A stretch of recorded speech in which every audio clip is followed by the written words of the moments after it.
Lorsque Isaac Bashevis Singer a reçu le prix Nobel de littérature, il y a de ça le siècle dernier, un journaliste lui a demandé pourquoi il écrivait dans une langue qui était en train de mourir.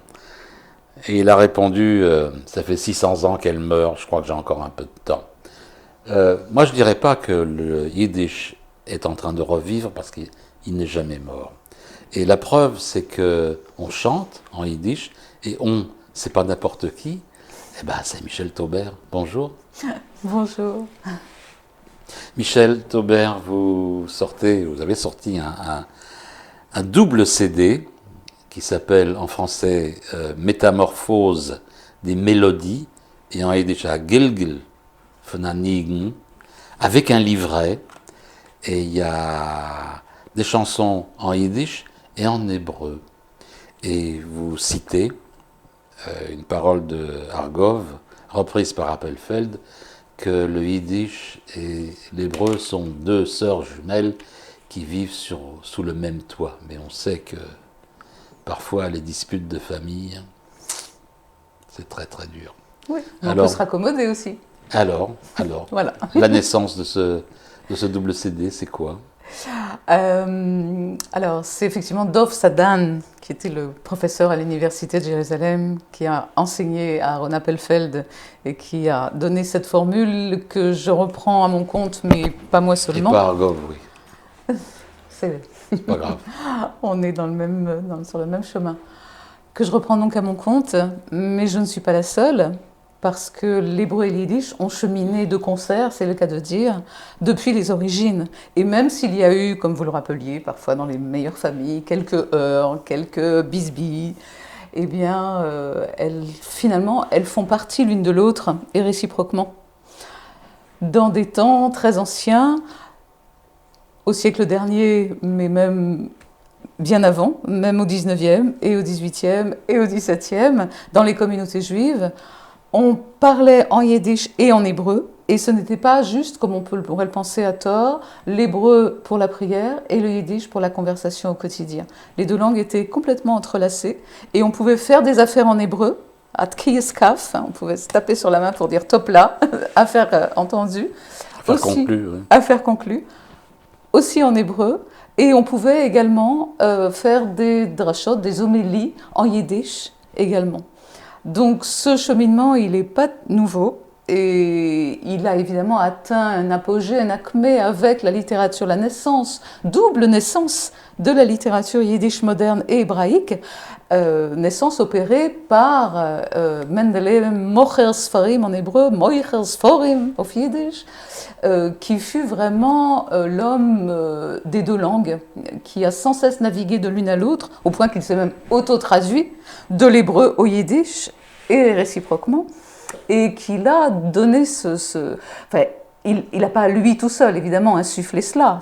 Tout juif d'Europe centrale qui avait fréquenté, et en général ils l'ont tous fait, au masculin en tout cas, le Cheder et même un peu plus, avait forcément ces deux langues en lui. Alors plus ou moins, à un stade plus ou moins avancé, je dirais. Mais est-ce qu'il n'y avait pas une coupure entre, disons, un monde intellectuel juif qui avait la connaissance de l'hébreu et le monde populaire? Et dans le monde populaire, il faut surtout englober la moitié de l'humanité, plus une, les femmes, qui, elles, ne parlaient pas l'hébreu, parce qu'elles ne l'avaient pas appris au Cheder, mais qui parlaient le yiddish. Et finalement, c'est principalement vers elles que la littérature yiddish s'est tournée.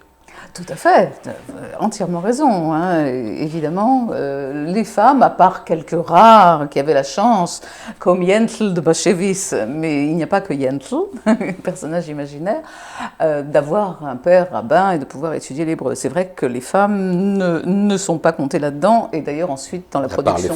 À part les filles, de Rachi. À part les filles de Rachi, bien sûr. Mais cela mais bon, ça remonte un petit peu. Des époques très très lointaines. Et la première littérature, la première œuvre de littérature yiddish, c'était le Bobemans. Absolument. Le livre du chevalier Bobert. Oui, tout à fait. Et non pas les histoires de Mamie, non, qu'on oui, comme on le prend. Non, pas du tout. pas du tout. Mais effectivement, ce que je dis là concerne quand même un certain milieu éduqué, et que lorsqu'on voit un Thévier le laitier qui cite, entre guillemets, des versets de la Bible, tous ces versets-là sont tronqués, fautés, détournés, un petit peu intentionnellement par Sholom Aleichem, qui veut faire rire, mais il n'empêche que c'était ça. Mais c'était ça aussi. C'est-à-dire que l'hébreu figurait aussi dans le yiddish. D'ailleurs, il y a quand même déjà 20%, grosso modo, d'hébreu à l'intérieur du yiddish, donc ce qui veut tout dire, comme dans toute langue judéo-juive, judéo-langue. Bon, il faut dire aux académiens et aux académiennes qui ne sont pas yiddishisants ou yiddishistes que le yiddish avait ce génie d'emprunter aux langues locales une partie énorme du vocabulaire, et que le yiddish roumain est compris par les yiddishisants polonais, mais bon, jusqu'à une certaine mesure, et qu'il y a des mots qui sont typiques de chaque pays où résidaient les communautés juives. Voilà, langue de fusion par excellence.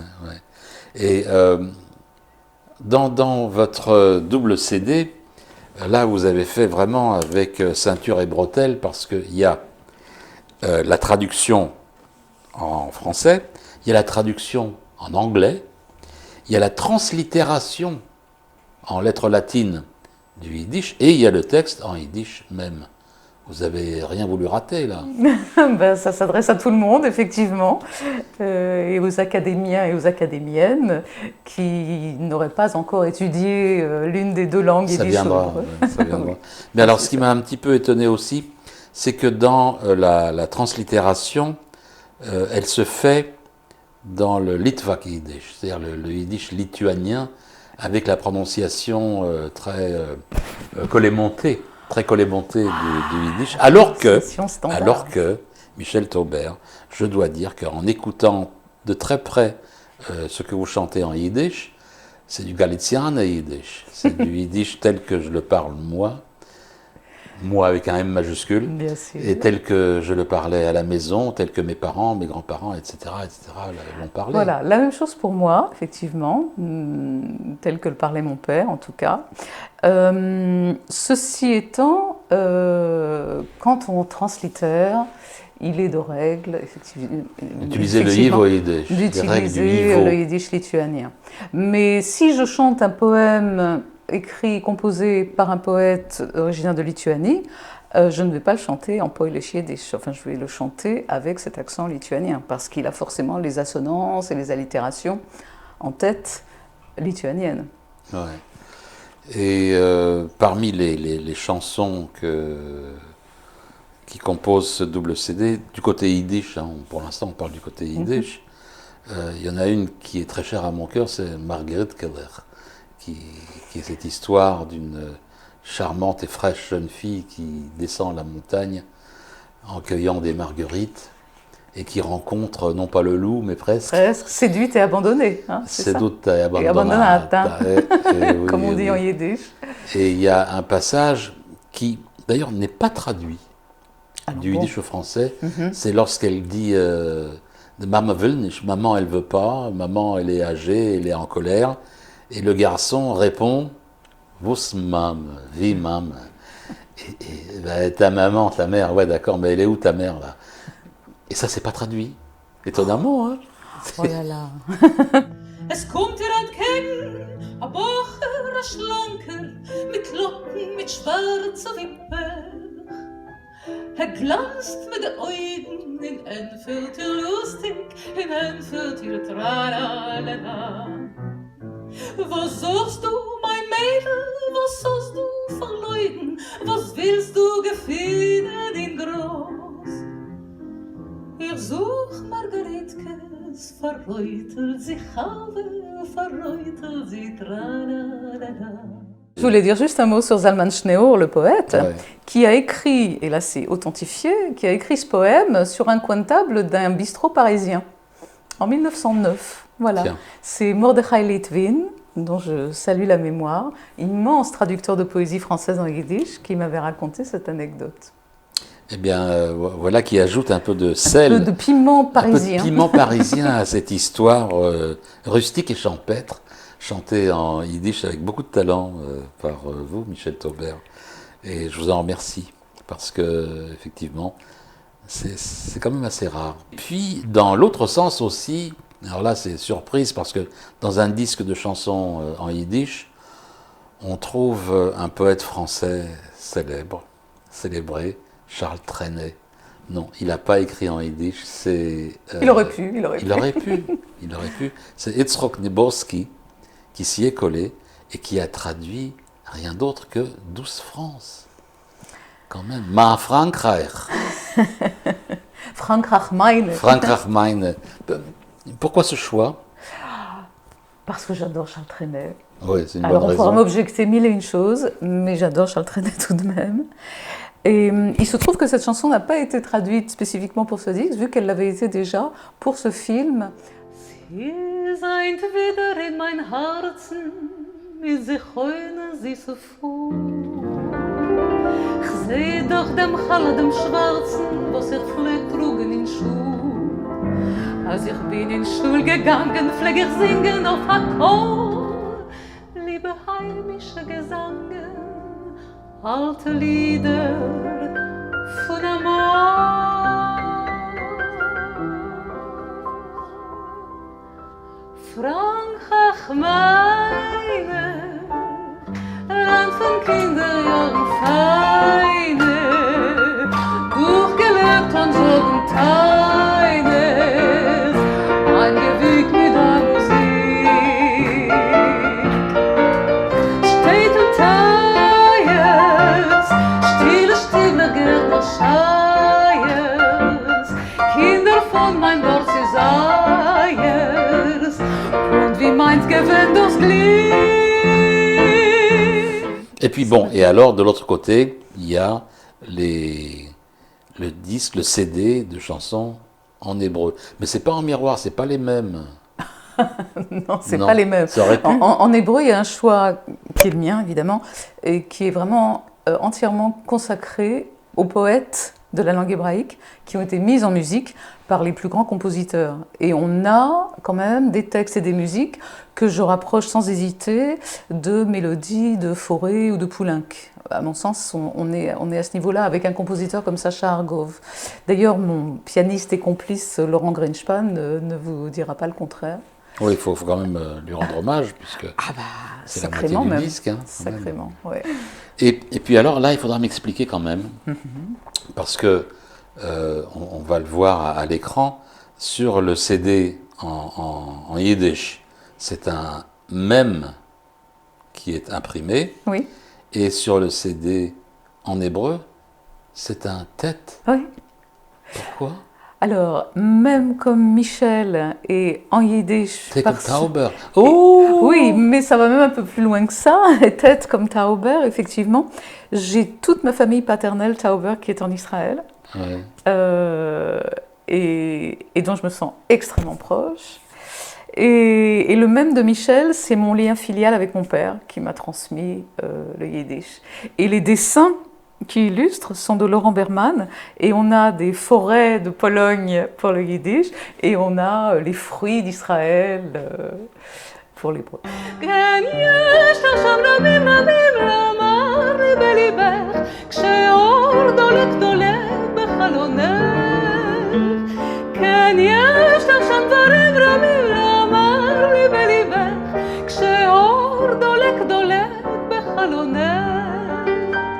כשאור דולק בחלונך, אני שומע את השירים הנדלקים שם בוודאי.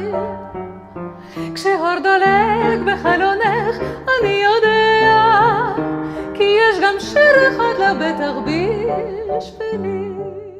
Bon, et il y a un livret extrêmement complet, effectivement, avec les paroles. Il y a, bien, bon, on n'a pas la musique, hein, non, mais ça, Ah oui, non. ça viendra pour une prochaine fois. Voilà. Mais heureusement, donc, il y a cette translittération qui permet De aux Metzingen. académiens et aux académiennes de Metzingen d'accompagner et de pouvoir, en entendant bien, en écoutant, de pouvoir suivre et de pouvoir chanter Mais sans crainte. Eh ben, c'est le but. Eh ben oui, mais voilà. Alors la suite, ça va être quoi? Alors, la suite, ce sera très certainement un album consacré uniquement, honneur aux femmes, honneur aux dames, à la poétesse Rachel Blufstein, dont Mais les tout le monde l'appelle Rachel, bien sûr. Toute son œuvre a été intégralement traduite en français par M. Bernard Grasset, rien à voir avec l'éditeur. M. Bernard Grasset, un grand poète en grec ancien, en hébreu biblique et professeur de philosophie par ailleurs. Il a publié, je le signale à l'intention des académiens et académiennes, aux éditions Art Fuyant, et je ne peux que vous conseiller d'aller découvrir Rachel par ce biais-là. Rachel est une des poétesses qui a été le plus mise en musique, et il y a vraiment des musiques magnifiques, certaines très connues bien sûr, Veoulai et peut-être, tout cela n'a-t-il jamais existé, etc. Mais aussi Veoulai, l'Ohayo, Dvarim, Olam. Exactement. Ouais. Peut-être qu'il n'y a jamais rien eu, peut-être que ça ne s'est jamais produit. Voilà. Tout cela était-il un rêve? Et voilà, donc un hommage à Rachel qui est décédée qui est décédée en 1931, donc on est dans ces années d'anniversaire, mais même sans anniversaire, on peut célébrer Rachel à tout moment. Ouais, et l'écouter, et la lire. Et l'écouter et la lire. Ouais, c'est une excellente chose. Bien écoutez, on va entendre, je l'espère, quelques extraits de ce double CD, que ce soit en yiddish ou en hébreu. En tout cas, Michel Taubert, merci beaucoup. Merci à vous, Michel Zlotowski. Et nous espérons vous entendre à nouveau après cette période qui a été marquée par, comme l'appelle le grand poète français Guillaume Willy Erner, la bête à picots. Nous allons pouvoir enfin vous revoir sur scène et pouvoir vous écouter en direct live. Merci Michel Taubert. Merci à vous. השיר לך שיר עתיק נושן, השיר לך זמר על שושן. היום היו לפני שנים, שני שושנים, היה זה כבר רחוק היום, אחד לבן שני אדום.